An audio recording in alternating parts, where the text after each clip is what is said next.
Quand on parle de logement atypique en France, on met souvent beaucoup de choses dans la même catégorie. Une cabane dans les arbres, une maison d'architecte, un château rénové, une péniche ou un appartement entièrement scénographié, on appelle tout ça atypique. Alors qu'en réalité, on ne parle pas du tout du même type de lieu. Et c'est justement ça le problème. À force d'utiliser ce mot pour tout, on finit par ne plus trop savoir ce qu'il y a dedans. D'autant plus qu'aujourd'hui, le logement atypique n'est plus un simple sujet d'inspiration ou une niche sympa pour les réseaux sociaux. Les habitats démontables ont été intégrés dans le droit de l'urbanisme avec la loi Allure. La transformation de bureaux et d'autres bâtiments en logements a encore été facilitée par une loi récemment. Et du côté du tourisme, cette niche a continué de progresser fortement en France ces dernières années. Chez Logement Atypique, on part d'une idée assez simple. Un lieu ne devient pas atypique pour une seule raison. En général, il le devient quand plusieurs dimensions se croisent, comme par exemple grâce à la structure, l'environnement, l'ambiance, le concept, la localisation, l'histoire ou encore le storytelling du lieu. Donc dans cette vidéo, vous allez découvrir les 5 types de logements atypiques qu'on retrouve en France. L'idée n'est pas de faire un classement des plus beaux lieux, l'idée c'est de faire une liste non exhaustive de ce qui existe, le tout en vulgarisant.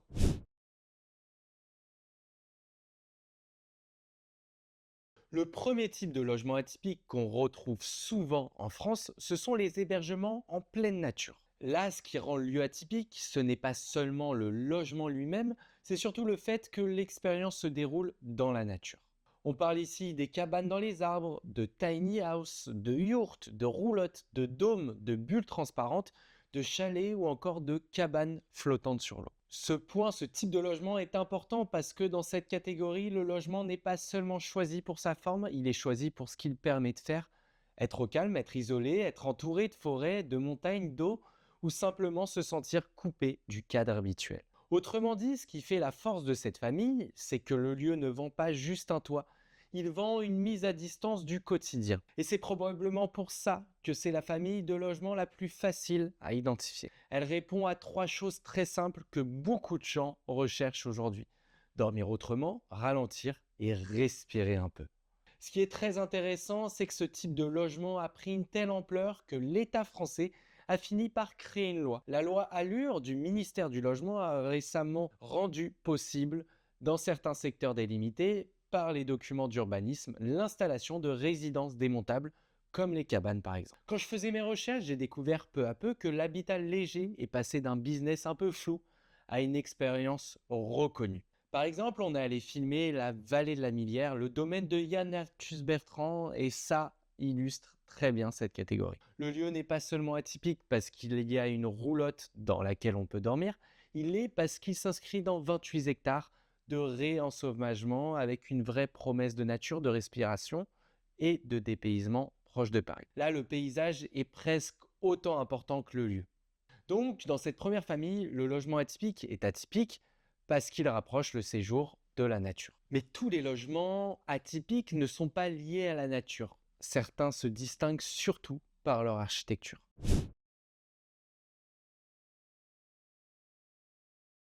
Le deuxième type de logement atypique, ce sont les logements avec un style architectural qui se distingue. Ici, l'atypique ne vient plus d'abord du décor naturel ou de l'isolement, il vient de la forme du lieu, de ses volumes, de sa structure ou de ses matériaux. On peut penser à une maison d'architecte, à une villa contemporaine ou à un atelier transformé en habitation. D'ailleurs, on est récemment allé filmer une maison d'architecte au style brutaliste qui rentre typiquement dans cette catégorie. Dans cette famille, on n'est pas seulement dans un logement original. Un loft dans une ancienne usine, par exemple, ce n'est pas juste un appartement plus grand.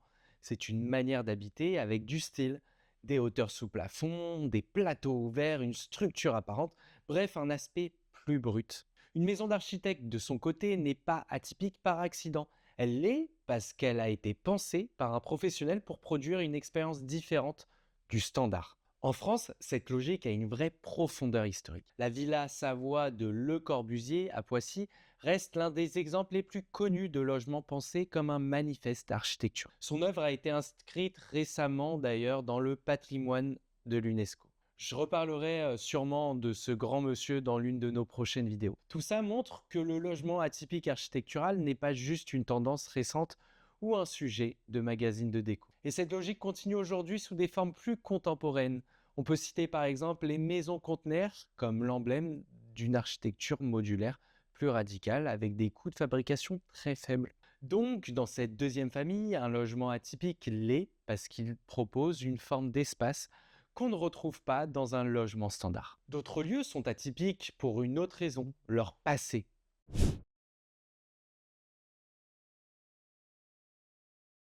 Le troisième type de logement atypique, ce sont les lieux chargés d'histoire. Châteaux, manoirs, moulins, anciennes fermes rénovées ou encore presbytères. Ici, le logement est atypique parce qu'il a déjà eu une autre vie et un style qui en découle. Et c'est ça qui le distingue. On n'habite pas simplement un lieu rare, on habite un bâtiment qui a déjà eu une fonction, un usage, parfois même une place dans l'histoire locale. Et cette famille est importante parce qu'elle montre que l'atypique peut venir moins de la forme pure, mais plutôt de l'histoire du lieu. C'est aussi une famille plus complexe qu'elle en a l'air, parce que transformer un bâtiment ancien en logement, ce n'est pas seulement une question de goût, c'est aussi une question de droit, de contrainte. Dès qu'on touche à des bâtiments historiques, les choses se compliquent. Le ministère de la Culture rappelle que les travaux susceptibles de modifier l'aspect extérieur d'un bâtiment ancien nécessitent une autorisation avec accord de l'architecte des bâtiments de France. Ça dit quelque chose de très simple. Plus un lieu a de valeur historique, plus il est potentiellement difficile à transformer. Et donc il a de la valeur. Donc, dans cette troisième famille, le logement atypique est atypique parce qu'il porte une mémoire. Et il existe aussi des logements qui sortent encore plus du cadre classique.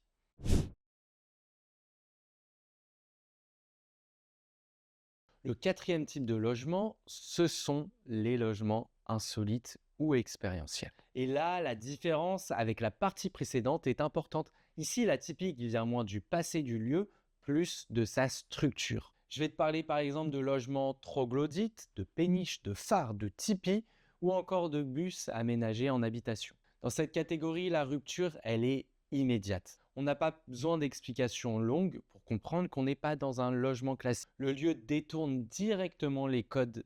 C'est pour ça que cette famille est souvent la plus spectaculaire. Dormir dans un phare ou dans un bus aménagé, ce n'est pas seulement changer de décor, c'est vivre quelque chose qu'un appartement ou une maison standard ne peut pas reproduire. Et aujourd'hui, cette logique-là pèse vraiment sur le marché. Selon l'Observatoire de l'insolite relayé en 2024 par les écotouristiques, la France compte plus de 2226 sites professionnels d'hébergement insolite, soit une progression de 30% par rapport à 2022. Le secteur a représenté 430 millions d'euros de volume d'affaires en 2023, avec 1,2 million d'unités disponibles sur le marché, avec un panier environ moyen de 265 euros. Ça veut dire que l'insolite n'est plus juste une curiosité ou un petit marché. C'est devenu un segment installé qui rapporte, avec ses prix, ses produits. Et derrière le mot insolite, chaque sous-type peut avoir ses particularités. La maison troglodyte, par exemple, elle est intéressante parce qu'elle ne repose pas seulement sur un effet visuel. Elle bénéficie souvent d'une température naturellement stable autour de 14 à 16 degrés grâce à la roche. La péniche, elle raconte par exemple encore autre chose. Elle vend une expérience sans avoir les pieds sur terre. Si je résume, donc dans cette quatrième famille, le logement est atypique parce que sa structure offre une expérience.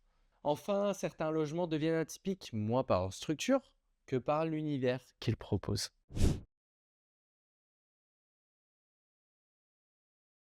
Le cinquième type de logement atypique, ce sont les logements avec un univers immersif ou à thème. Et ici, la différence avec la partie précédente doit être très claire. Dans la partie 4, le lieu était atypique parce qu'on dormait dans un habitat avec une structure inhabituelle. Ici, le lieu devient atypique parce qu'il est mis en scène. On peut parler de maisons à thème, d'appartements scénographiés, de lieux inspirés d'un univers précis. Je vous donne un exemple tout simple.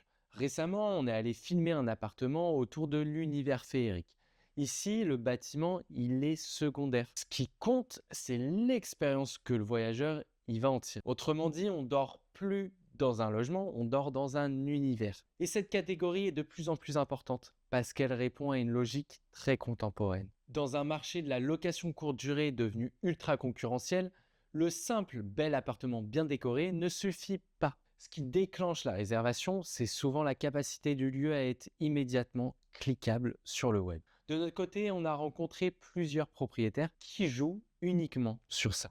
Par exemple, Casa Malewa fonctionne précisément sur cette logique. Le lieu ne vend pas seulement un hébergement, il vend une inspiration balinaise, une ambiance, des matériaux, une promesse de dépaysement proche de Paris. Le logement devient atypique par l'univers qu'il propose autant que par sa structure. Donc dans cette cinquième famille, le logement est atypique parce qu'il crée un univers, il crée une expérience. Au final, ce qu'on remarque chez Logement Atypique, c'est que parler de logement atypique en France comme d'un seul bloc, c'est trop flou. Parce qu'on ne parle pas du même phénomène quand on parle d'une cabane dans les arbres, d'une maison d'architecte, d'un moulin réhabilité, d'une péniche ou d'un appartement entièrement scénographié. Certains logements sont atypiques par leur lien à la nature, d'autres par leur architecture, leur histoire ou leur univers. Donc derrière un même mot, on parle en réalité de plusieurs logiques, plusieurs imaginaires et plusieurs façons de sortir du cadre. Et c'est sans doute ça